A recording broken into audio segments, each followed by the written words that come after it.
What we've got here are all late 60s, early 70s Zildjian Avedis. These things have traveled through time. They've been playing the great music. They've seen the great era. I mean, they're almost twice as old as me, but they sound like the real thing. Like crisp highs on top. They are new beats, original ones. Rarely will you find 5-6 cymbals. It doesn't exist. You try them at a store, you bring them back home, and you hate them. Cymbals, and especially from back then, all are different. I think I could date them back to the early 70s. Just got a nice body, they've got a nice attack, they've got a nice bell, everything actually that you want from a ride. So how to find these treasures and how to put them together. I also let them ring. I don't even have the felt under there. When they crack, they are done. You can't find cymbals like that anymore. They're all a little bit different to what you can buy today. But it's so much fun to play them and get a great sound out of it. And that's what this video is about. I'm Chris from the Munichs. Let's talk about vintage cymbals and how to find them.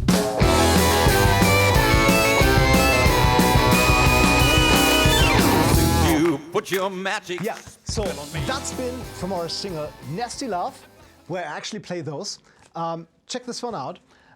But yeah, let's get right into it. Cymbals have been around since the 17th century, perhaps.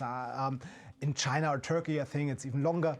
But that's not how far we want to go back today. As we are playing 60s music, that's about the era I'm most interested in sonically. And that is the origin of some of our modern cymbals still available today. But for me, there's one major difference. They just sound much more interesting, what we've got here. And I enjoy playing them a lot more.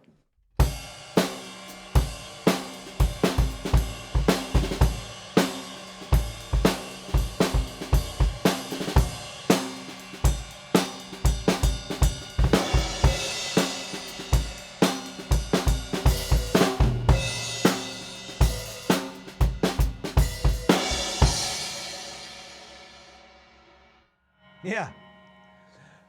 So what we've got here are obviously all late 60s, early 70s Zildjian Avedis. And this is where I started. This is a pair of 14-inch hi-hats, and they are new beats, original ones, which were invented with the help of Louis Bellson in the mid-60s. And perhaps these are some of the most popular of the hi-hats that are played until today. What made them special back then was they have a slightly thicker bottom and a thinner top, which also sonically provides a bit more bottom end, but also like crisp highs on top. In a nice chick-chick sound, as we call it. When I looked at the remains of the stamp, these all are stamped somehow with a little Zildjian stamp. I think I could date them back to the early 70s. So these ones here are still some of the early ones you could find. They've got a nice patina, very few flea bites, I would say, that's still okay, and no keyholes, yeah, which makes them a really, really well-treated pair. I'm very lucky to have found them, I think, on eBay. And when you've got a nice pair of hi-hats, what you need next is a fitting right cymbal, and that's what we've got here.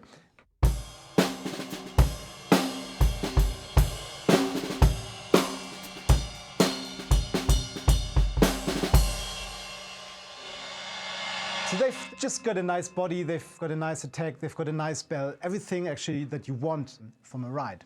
I mean, what's interesting, it's always good to try them with a different pair of sticks. Recently I received these ones as a present, which are almost the same to the ones I usually play. I play these Pro Mark 707 Simon Phillips ones, which I play because I'm not only a fan of Simon Phillips, that's not it, but I really love the size, the diameter. They just feel great, and whatever stick rack I'm at, I could pick them blindly and say, oh, this is a nice stick. Whenever people borrow them at sessions or something, they say the same, like, oh, this is cool. But what you realize when you play them, they've got a very distinct cymbal sound. So do these. These are Vic Firth regular 5A. Almost the same size, almost the same diameter, but they've got a different tip. See what happens. Pro Max.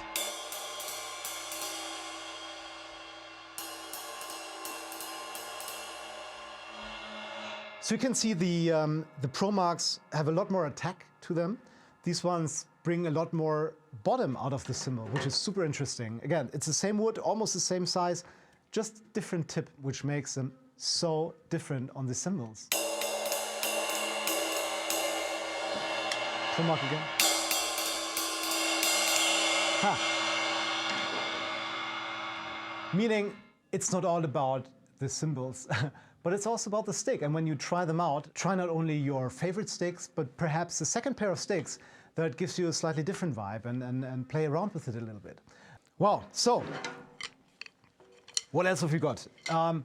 3 crash cymbals. Sometimes I use 4, but these ones are also Avedis, and I believe these ones are late 60s. This one is early 70s. This is a 20-inch thin crash, an 18-inch thin crash, and a 16-inch thin crash.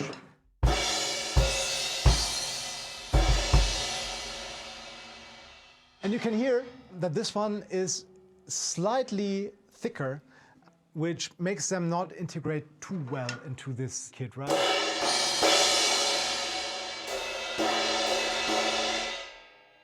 So these ones go much better together, and at some point I have to find a better match on this side, but I just haven't found it yet, or I didn't have the time. But that's the point, right? So trying to find a set, rarely will you find a pair of 5-6 cymbals that have always been together. It doesn't exist, very rarely. So how to find these treasures and how to put them together? Simple answer is eBay or Kleinanzeigen, which we have in Germany, Reverb, I guess there are other platforms as well, forums, but most importantly, like the racks at your local music stores.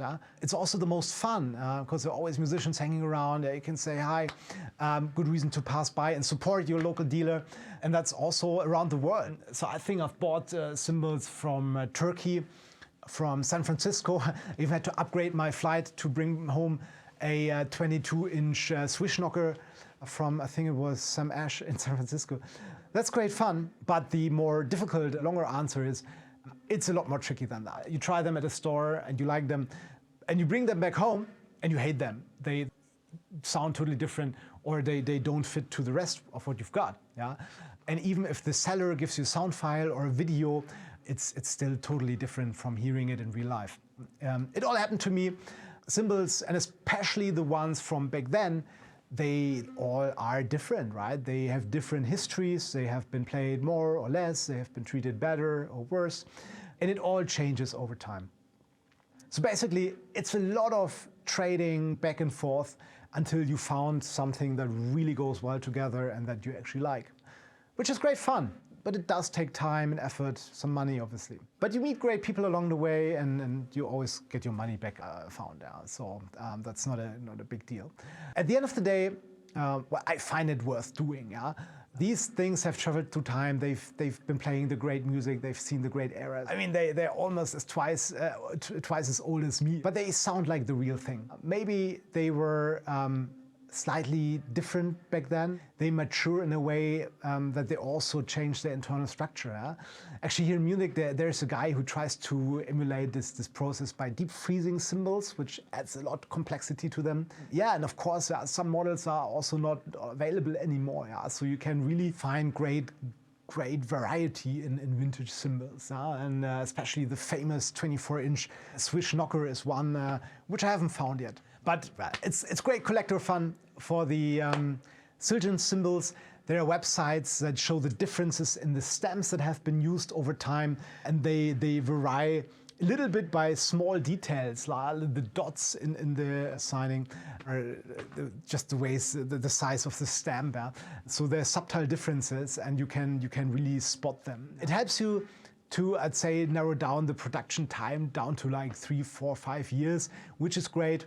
But yeah, well, ideally then they don't have too many flea bites when you get them. Yeah, They shouldn't have keyholes, which is a sign of rubbing against the stand. You should always use these rubbers in between. And obviously no cracks, because when they crack, they are done. You can't really repair them. It's not the same anymore. Means treat them well. They are time witnesses, which are probably not the best for beginners, meaning, I mean, you can hit them hard, but it's more about releasing them, and the more pro you get as a drummer, the more you get a feeling, more technique how to play them properly. Actually, on YouTube, there are interesting videos that show in slow motion what actually happens when you hit a cymbal and how they vibrate and work their way. And you can see they actually don't just go down, but they do vibrate a lot. And when they come back, your stick is still there. You hit them once, twice, 3 times in one go. And that's when you start hurting them and when you crack them. Meaning, I also let them ring. It's another one. If you tighten the screws too much, you have the same effect. Here, I don't even have the felt under there. Here, I have it to dampen the ride a tiny little bit. But I get rid of the felts because they do nothing good to the cymbals, in my opinion. Yeah, that's about it. I hope this was interesting. If you have any questions, feel free to post them down in the comments. And please do check our videos on our channel, on the Munich channel, on Instagram, and the releases obviously on the streaming platforms, or even better, the vinyl. Yeah, there you get it. And where you can hear the cymbals. And of course, see you maybe at one of our gigs where I will also play them. And we can talk a little bit further. Thanks for watching, and yeah, let's play a little bit.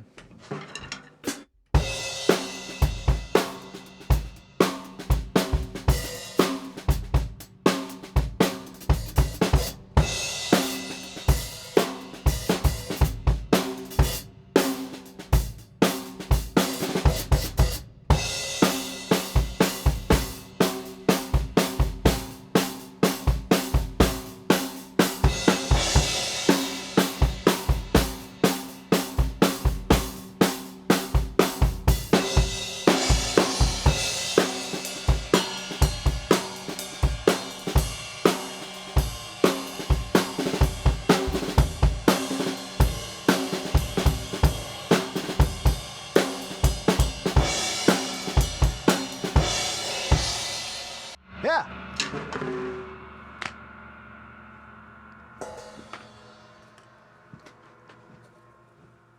That's it.